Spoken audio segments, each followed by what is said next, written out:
যাদের রাইস কুকারের যে কোনো সমস্যা, আপনাদের রাইস কুকারের তো সমস্যা বিভিন্ন ধরনের হয়ে থাকে, তো যে কোনো সমস্যায় আপনারা কিন্তু সমাধান করতে পারবেন আমাদের ভিডিও দেখে। যেমন এই যে ঢাকনাওয়ালা যেই রাইস কুকারটা দেখতে পাচ্ছেন, মাঝখানে কয়েলটা কিন্তু ভালো আছে, এটার সমস্যাটা আমি আপনাদেরকে দেখাবো। এটা ঢাকনা লাগাই দিলাম, তারপরে এই যে পাওয়ার কট আছে, এই রাইস কুকারটি পড়ে গেছিলো, পড়ে যাওয়ার কারণে এটা অলরেডি যে ঢাকনা রয়েছে ঢাকনাটা খুলে গেছে। তো আমরা এটাকে পাওয়ার কট দিয়ে দেখি যে আসলে এটার যে সমস্যাটা আপনাদেরকে দেখাবো। যে পাওয়ার লাইনটা দিলাম, পাওয়ার লাইনটা দেওয়ার পরে সরাসরি আমরা সিরিজে দিচ্ছি, সিরিজে দেওয়ার পরে সুইচটাকে অন করলাম, অন করার পরে এই যে দেখেন লাল বাতি জ্বলেই আছে, এটা অটোমেটিক কিন্তু লাল বাতি জ্বলে আছে। তারপরেও এটার যে ইয়েটা আছে মানে কয়েলটা কিন্তু লাইন পায়নি। তো লাইনটা কেন পায়নি এটা আপনাদেরকে দেখাবো। দেখেন সুইচটা যদি আমি অন করি, তারপরে কিন্তু লাল বাতি মানে চলে যাচ্ছে না, এই দেখেন মাঝখানে কিন্তু কয়েলটা ঠিকই আছে। তো আমরা যদি এটাকে যদি একটু করি, দেখেন ম্যাগনেটটা যদি চেঞ্জ করে দেখেন, এখানে কিন্তু এই সমস্যাটা কিন্তু যাচ্ছে না। এই সমস্যাটা কিভাবে যাবে আমি আপনাদেরকে দেখাবো। প্রথমে পাওয়ার কর্ডটা আপনাদের কাজের সময় অবশ্যই খুলে নিতে হবে। তারপরে আমরা যেহেতু এটা পড়ে গেছিলো, পড়ে যাওয়ার পরে এখানে যে টেপ দিয়ে কিন্তু রেখে দিয়েছিল, তার কারণে আমরা টেপটা অলরেডি আগেই খুলে নিয়েছি।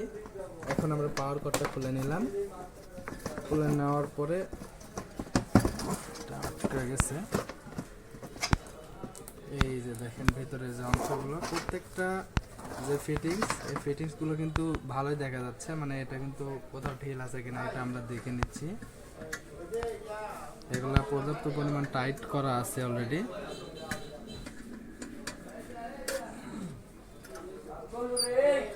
রাইস কুকারের যে কোনো সমস্যার ভিডিও পেতে আমাদের চ্যানেলটি সাবস্ক্রাইব করবেন। তো দেখেন এখানে কিন্তু প্রত্যেকটা ফেজ লাইন বা নিউট্রাল লাইন সব কিছু ওকে করা আছে। আমরা প্রথমে থার্মোস্টারটা দেখবো, যেহেতু এক্সটার্নাল এটার সাথে দেওয়া আছে থার্মোস্টার, এই থার্মোস্টারটা আমরা প্রথমে খুলে নেব।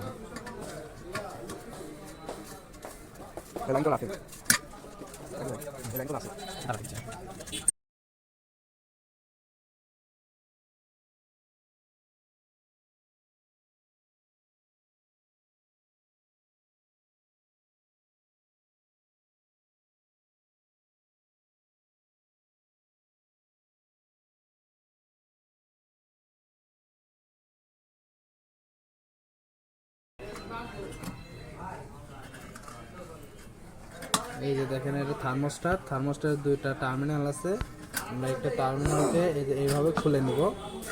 এটা খুলে নিয়েছি। আমরা এই পাশেও এইভাবেই লক আছে, লকটা ধরে টান দিলেই খুলে আসবে। এই যে থার্মোস্টারটা খুলে আসলো।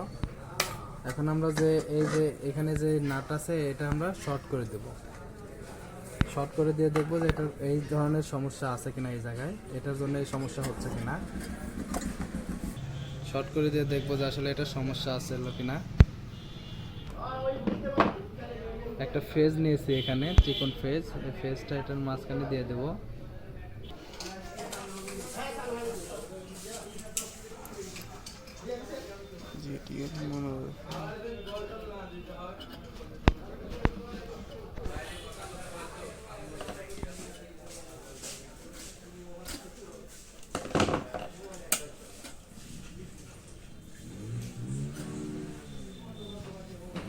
দেখেন আমরা এটাকে শর্ট করে দিয়েছি এটা দেখার জন্য যে আসলে এটা সমস্যা আছে কিনা। আমরা এখন পাওয়ার কর্ড দিয়ে দেখবো যে এটার হলুদ বাতি লাল বাতিটা আসে কিনা। যদি আসে তাহলে আমাদের এখানে যে বড় সিরিজ বাতি আছে এটা জ্বলে উঠবে। Line in on.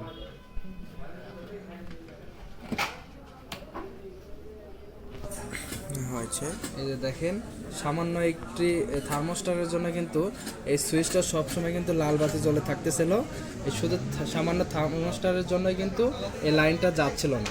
তো এখন দেখতে পেলেন আমরা এটা শর্ট করে দিলাম। আপনারা চাইলে এই থার্মোস্টার নতুন লাগাতে পারেন, অথবা এই থার্মোস্টারটা আপনারা সরাসরি দিতে পারেন। আমাদের কাছে যেহেতু থার্মোস্টার নাই, আপনারা বাসা বাড়িতে সরাসরি এটাকে শর্ট করে দেবেন। এই দেখেন আমরা হলুদ বাতি লাল বাতিতে নিয়ে আসতেছি, দেখেন আমরা সরাসরি এখন কানেকশন দিব পাওয়ার লাইন।